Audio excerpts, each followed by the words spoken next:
Tension, blood pressure. ఈ blood pressure ఎక్కడైనా మనం చెక్ చేసుకుంటే తప్ప అప్పటి వరకు మనల్ని డ్యామేజ్ చేసేంత వరకు ఇది సైలెంట్గా ఉంటుంది, ఉన్నట్టు కూడా తెలియదు అనమాట.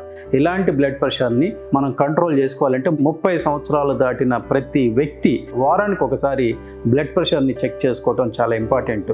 ఎప్పుడైనా బీపీ రావటం మొదలవుతుంది అంటే BP 120/80 this is the standard.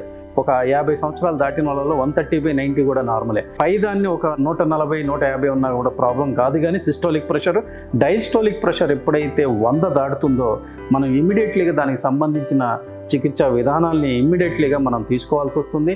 So దీన్ని ఆయుర్వేద, న్యాచురోపతి పద్ధతుల్లో జీవన విధానంలో మార్పులు తెచ్చుకొని, అలాగే సాల్ట్ ఇంటేకింగ్, ముఖ్యంగా ఊరగాయల్ని దూరంగా పెట్టగలిగి, అలాగే ఎక్కువగా వెజిటేరియన్ ఫుడ్, ఆకుకూరలను ఎక్కువగా, పీచు పదార్థాలు ఎక్కువగా ఉండే ఫుడ్ని ఎక్కువగా తీసుకోవటం, అలాగే వాటర్ ఇంటేకింగ్ను బాగా తీసుకోవటము, ఈ వేడి ప్రాంతాల్లో కష్టతరమైన పనులు, చెమటలు ఎక్కువగా వచ్చే పనుల్ని తగ్గించటం, మనసును ప్రశాంతంగా ఉంచుకోవటం వల్ల, యోగా, ధ్యానం చేయటం వల్ల బీపీకి మందులు వేసుకోవాల్సిన అవసరం మొదటి స్టేజ్లోనే మనం ఆపుకొని రెగ్యులర్గా నార్మల్ చేసుకునే విధంగా మనం ప్రయత్నించవచ్చు.